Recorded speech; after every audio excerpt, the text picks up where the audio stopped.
Kw'izina rya Data n'irya Mwana n'irya Mutima Mweranda, amen. Bene wacu dusangiye ukwemera muri Yezu Kristu, ndabaramukije. Mw'izina rya Yezu Kristu nitugire Kristu. Dusabikanye ijambo ry'Imana dusanga muri Bibiliya mu njiri ya Luka. Ni ku kigabane cyaho cya 24 duhereye ku karongo ka 36 kugeza ku ka 49. Ijambo ry'umutwe riravuga ngo Yezu abonekera bamwe 11 na bagenzi babo. Bakiriko baravugana batyo, Yezu araza ahagarara hagati yabo, ababwira ati, nimugire amahoro.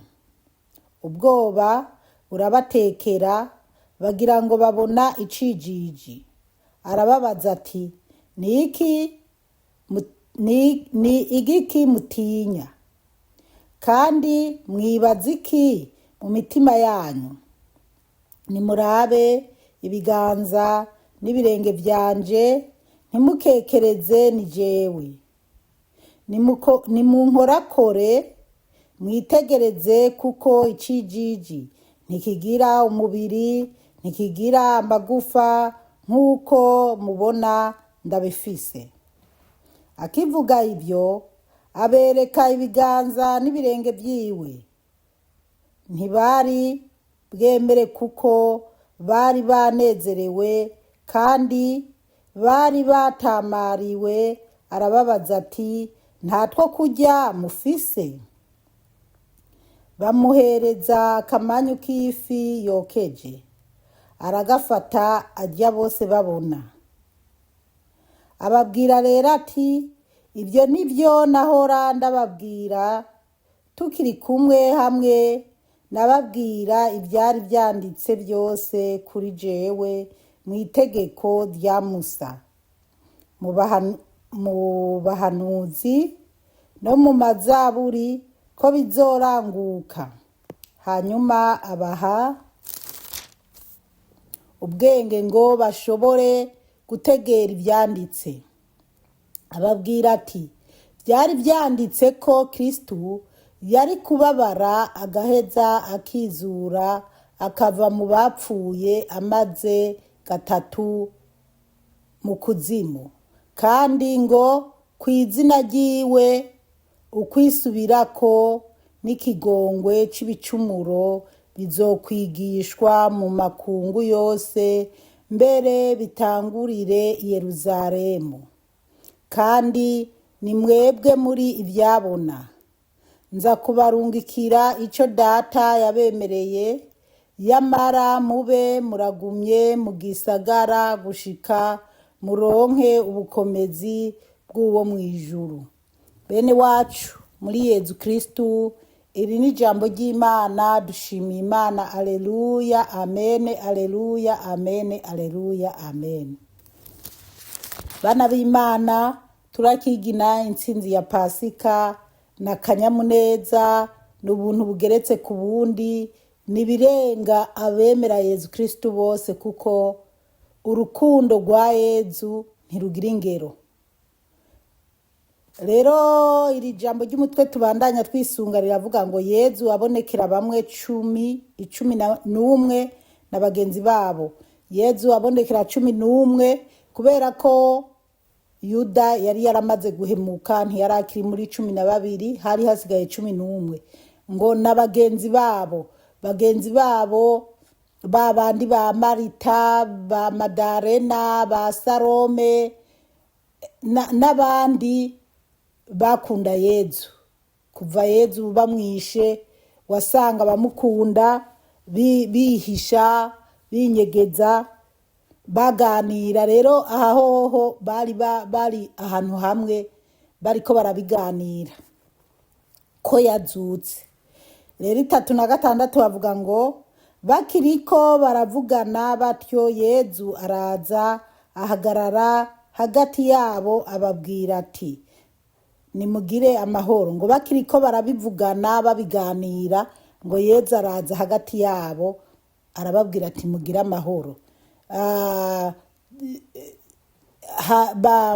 usomye hejuru usanga aho batubwira Yezu ari kumwe n'abagabo babiri bariko baraja Emawusi bagenda baraganira ingorane Yezu Kristu yagize, ingene bari bizeye ko ari we azokiza Isirayeli canke azokiza isi yose, bakamuyoberwa mugabo nyuma bagafatana urugendo bakamumenya ariko aramanyura umukate bariko barasangira ibyo kurya. Bano bagabo babiri nibo bagarutse rero biruka kurondera ba Petero na ba Yohani kugira babahe inkuru nziza. Niho rero Yezu yaca yongera akababonekera abo bagabo babiri na ba Yohani. Rero murazi ko Toma we yavuga ati je ntiboneye mu biganza byiwe imisumari na za nkoni zose bamukubise. Toma wewe nyene ntiyahuta yumva ko ibyo byoshoboka, ntiyemera ko yoba yarazutse kuko yabonye bari bamubabaje ku buryo yumva ko atozuka. Haleluya, Yezu ni muzima. 37 hakavuga ngo ubwoba burabatekera bagira ngo babona icijiji, ngo ubwoba bwarabatekeye bibaza ngo ni icijiji. 38 arababaza ati ni igiki mutinya? Yezu arababaza impamvu bariko baratinya. Kandi mwibaza iki mu mitima yanyu? Arababaza ati mwibaza iki mu mitima yanyu? 39 nimurabe ibiganza n'ibirenge byanje, ntimukekereze ni jewe, nimunkorakore mwitegereze, kuko icijiji ntikigira umubiri, ntikigira amagufa nk'uko mubona ndabifise. Yezu arabasigurira ati munyinkorakore murabe sindi cijiji. Mbega nyene ubwo abari bipfuza kumukorakora baramukorakoye. 40 hakavuga ngo akivuga ibyo abereka ibiganza n'ibirenge byiwe. Haleluya, yaraberetse ibiganza byiwe, abereka amaguru yiwe, abereka ingene aho bagiye bamukubita hose mu rubavu se hamwe bateye icumu. 41 hakavuga ngo ntibari bwemere kuko bari banezerewe kandi bari batamariwe. Arababaza ati ngo ntibari bwemere, ngo bari banezerewe, bari bagitamariwe, ariko bari banezerewe niki? N'inkuru bariko barumvana babagabo babiri bamwe bari bafatanije urugendo bagenda Emawusi. Bajya abagabo nibo bari bagarutse bajaho ba Yohani aho zirya ntumwa 11 zari ziri na ba Madalena. Bajya bari bazindutse kumva bababwira ati yazutse. Nukuri twinjiye no mumva, twinjiye no mumva, twabonye Yohani yarirutse cyane, Petero na wariruka, bo barinjiye mumva barabona ko atawuriyo. Madalena we byarivugani havuga ati jewe wa murinzi we w'umurima ndangiraho umukama bamujanye ngende kumurondera, nimba yari kumuterura wenyene mugabo gusa yari kubona aho bamushize akiruka guhamagara abagenzi beti nimuze burya bamwimuye, bari bamwibye mugabo nabonye aho bamushize ngo mumfashe tumujana ahandi. Rero ngo bari banezerewe, iyo ntsinzi ntawe itonezera, natwebwe tumwemera turanezerewe. Haleluya, amen. Turanezerewe, vyabaye kera ariko uyu munsi turanezerewe, turakigina iyo ntsinzi. Nabo bari banezerewe kuko baravuga ati turahiriwe ko yazutse, ko yongeye akisubiza kuba muzima. Turanezerewe twebwe twaramukurikiye. Wari umunezero rero, nicyo gituma natwe turiko turabizirikana, isi yose ikabiri kirabizirikana. Niwe yabaza ngo arababaza ati ntatwo kurya mufise? Ababaza ko baba bafise ibyo kurya. ine na kabiri hakavuga ngo bamuhereza akamanyu k'ifi yokeje. Haleluya. Amafi rero tuze turayarya cyane. Ngo bamuhereza akamanyu k'ifi yokeje. Ine na gatatu aragafata arya bose babona. Ngo aragafata yeza arajya, abigishwa bariko baramuraba, abakunzi biwe atari n'abigishwa muri abo 11 bari ngaho bakoranye binyegeje, kubera handi uhasomye ubona bavuga ati baguma binyegeje ku gutinya abayahudi. Abayahudi kimwaro cyari cyabafashe. Rero arajya babona, barasangira, baranezerwa cyane. Ine na kane hakavuga ngo ababwira rero ati ibyo nibyo nahora ndababwira tukiri kumwe, hamwe nababwira ibyari byanditse byose kuri jewe mu itegeko rya Musa, mu bahanuzi no mu mazaburi ko bizoranguka. Haleluya. Amen, amen, amen. Yezu arabasigurira ati ibyo nibyo nahora ndababwira. Byari byanditse mu mazaburi, byari byanditse mu mategeko ya Musa, byari byanditswe na mbega Izaya yari yarabihanuye, abahanuzi bose barabivuga. Rero Yezu rero yabigisha akabibabwira, kumbure bamwe ntibabyemere neza, mugabo bari karabasubiriramo neza ati ibi ni bimwe nahora ndababwira. Rero bana b'Imana tubaye turaparitse ngaha, tubanze twibaze, mbega ntidukekereza twebwe? Ntidukekereza ngo twibaze ati Yezu ni muzima? Ese Yezu yarazutse? Ese kubera abana b'Imana ngo bya bindi byo bagatolika, ngo bya bindi mu iyi minsi sinzi umuntu, hari ahantu nariko ndavuga ati abantu babishaka bazozana amazi padira yabahezagirire, ariko nyuma sinzi uwaje kundondera umenga sa nk'uraramutse, canke bamwe bakumva umenga kubera nabishize mu magurupe canke se muri gurupe, kuko ndibuka nyene nabishize mu magurupe 2. Rero harabaca bumva ngo amazi ahezagiye, kandi muzumva abantu bamwe bapinga ngo ajya amazi ngo badandaza, ngo baradandaza imikubuzo, baragira iki.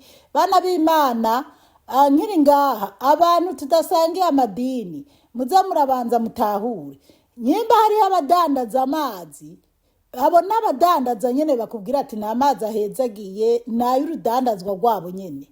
Mugabo twebwe abagatolika amazi tuzi ngene abapadiri baba bayasenge, canke umupadiri yayasengeye, canke umuntu tuba tuzi neza ko yabiherewe uburenganzira n'Imana ashoboye guhezagira ibintu. Kuko ubupadiri canke kuba pasiteri canke kuba, reka nivugire ku by'abapadiri, padiri siwe afise uburenganzira gusa kuko yohezagira ajya amazi canke ko yokora ibitangaza gusa. Imana irakoresha n'abatari abapadiri.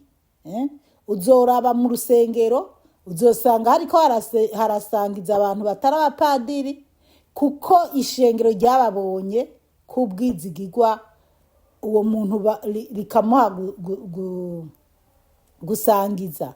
Ni nk'uko uzosanga abadiyakoni barasoma misa mugabo itandukanye nuko abapadiri boyisoma, kuko haba hariho bimwe bemerewe n'ibindi baba batemerewe.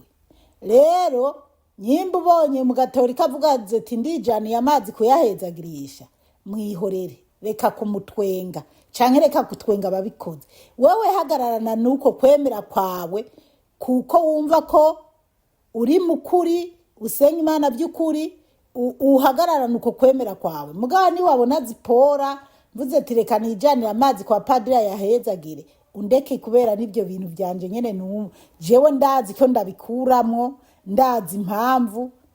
Mugabo guca ugenda wumva ngo hehe utwenga utazi. Erega burya abana b'Imana hariho ibintu ducumuriramo tuzi ngo turiko turafasha Imana, ngo turiko turagarura abantu mu murongo mwiza canke ngo turiko turakebura bazimiye, ariko tukabikora mu buryo butari bwo canke tukumva ko ari twe turi mu kuri neza mugabo atari ko kuri. Rero nukuza turaraba neza ntituze turiteranya ku Mana. Imana iduhe kubitahura cyane. Uwore 5:2 hakavuga ngo uwo rero aja murantunga gato, hanyuma abaha ubwenge ngo bashobore gutegera ibyanditswe.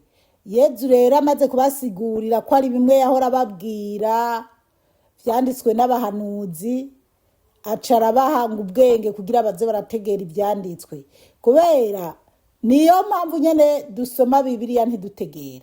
Nyimba warategereye ingene Elisha canke Eliya yahora ahezagira amazi canke agahumanura amazi yari yarononekaye, canke se uko yahagaritse imvura ikamara iminsi ingani na kwa kundi atagize, canke se ugategera ko Yezu yahumuye impumyi atobanza utwondo two hasi, kandi Yezu akaba yaravuze ati nzobaha mutima mweranda canke nzobaha gutahura, nzobaha gukora ibikorwa, nzobaha gukora ibitangaza bisumba n'ibyo mwambonanye canke nk'ibi nkora. Wewe rero ugaca ubona ati buriya bajya abantu barazimiye kubera bariko baravuga ngo bariko baranywa amazi ahezagiye canke ngo bagiye guhezagirisha amazi.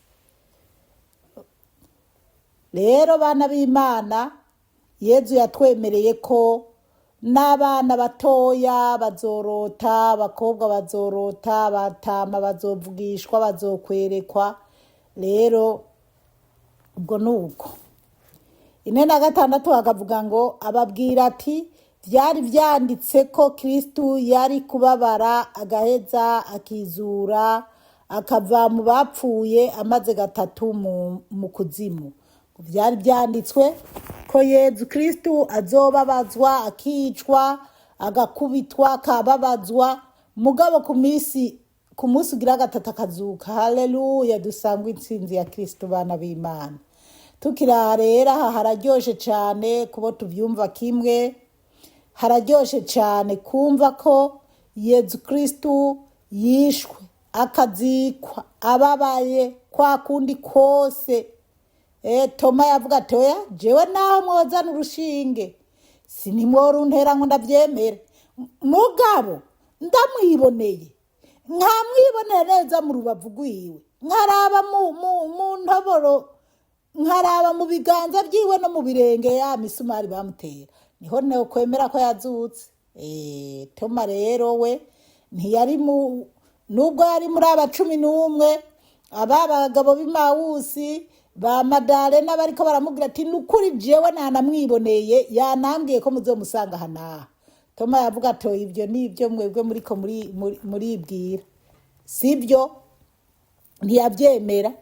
Nicyo gituma nubu hari abantu batemera, bumva ko Yezu atarazuka.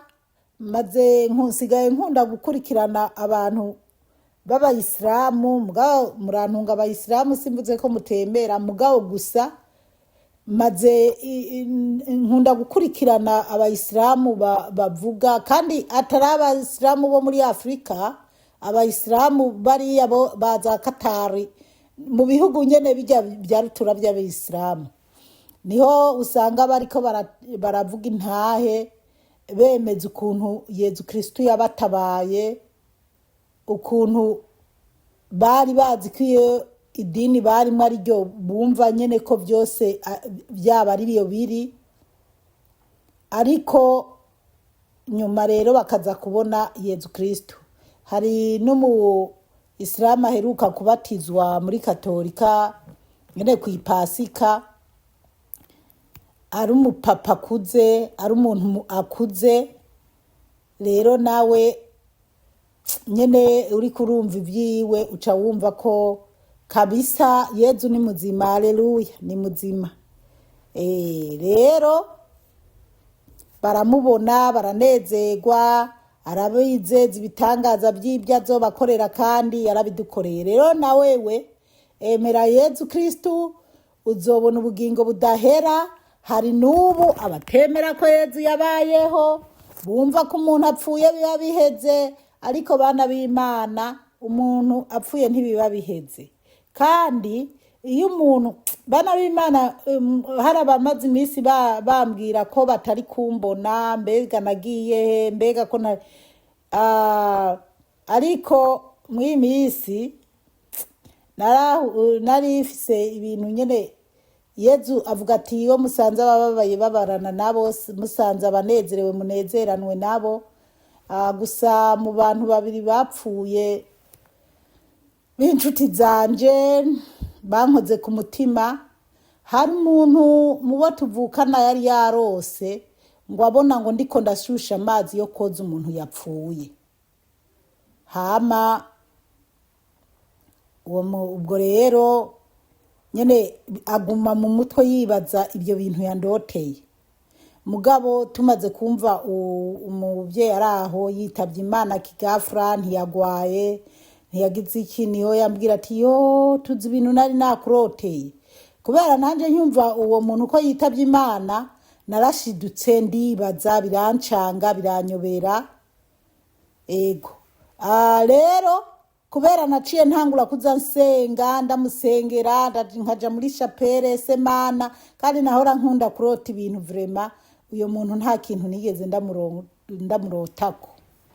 Basi mugabo gusa uwo muntu yandoteti yabonye nshusha amazi yo koza umuntu yapfuye.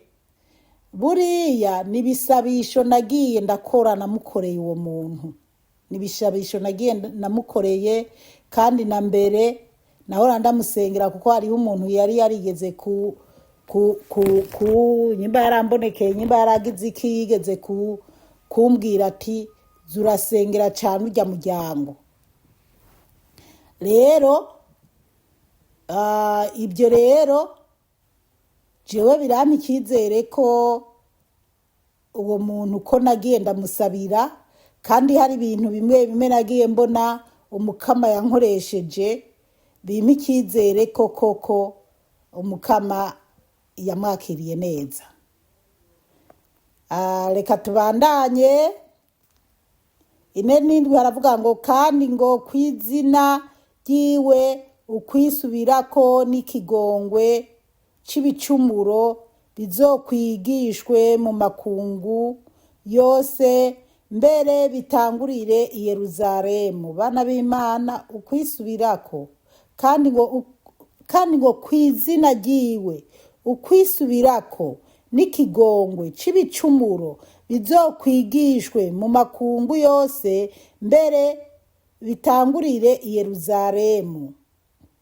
Tuze twisubirako bana b'Imana. 4:8 hakavuga ngo kandi ni mwebwe muri ibyabona. Ngo kandi ni mwebwe muri byabona. Ni twebwe bana b'Imana, ni wewe ni jewe bo kubibyabona ko Yezu Kristu yapfuye akazuka. Njewe hariho igihe shobora kuvuga ubutumwa ugasanga hariho nk'abantu bampinga canke batanyemera, mugabo jewe ndicyabona cya Yezu Kristu. Nawe wakomejwe muri mutima mweranda, wemereye Imana ko uzovuga ubutumwa bwiza aho uzobugeze hose. Rero nkuko harimo intumwa zasizwe amavuta na Yezu Kristu 11, n'abandi kuko batubwira ngo n'abandi. Nitwaja mu gitabo cy'ibikorwa by'abatumwaho tuzobona Yezu yababwiye ko bazomurindira azobarungikira mutima mweranda bari kumwe n'abantu benshi ngo nabikira Mariya nyina wa Yezu ngo bari kumwe n'intumwa n'abandi bose. Niho umutima mweranda yabazako umunsi mukuru wa Pentekoti. Rero wowe nyimba ubona utovuga ubutumwa canke ukabuvugana amanyanga, kuko bamwe barabuvugana amanyanga kugira baze barabeshabesha abantu, ariko bajya babivugana amanyanga we bihorere wisengera umenye by'ukuri nyimba bavuga amanyanga canke bavuga ukuri, kuko ni waba urimo neza umukama azoguhishurira ko uwo muntu ariko aravuga ukuri. Rero Yezu Kristu ni twebwe bo kuba aba ibyabo nabyiwe. Jewe hari igihe nkutana n'abazungu nkabona baranezerewe no kunyumviriza, ndiko ndababwira kahise kanje, birabashimishije, birabanezereye.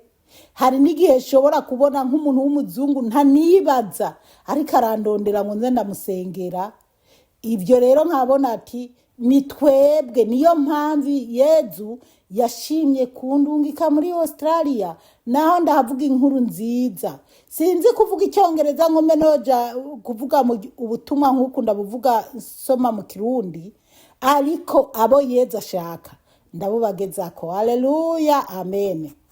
Duheraheza havuga ngo nza kubarungikira ico data yabemereye, yamara mube muragumye mu gisagara gushika muronke ubukomezi bw'uwo mwijuru. Haleluya, amen. Bana b'Imana, Yezu rero abamwizera bose yarabemereye kubaha ico data yabemereye.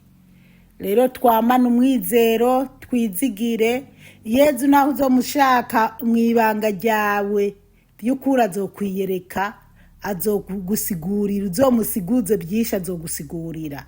Umukama Imana bahezagire cyane, mwarahezagiwe n'Imana. Ku izina rya Data n'irya Mwana n'irya Mutima mweranda, amen. Turagusenga Yezu, turakuninahaza.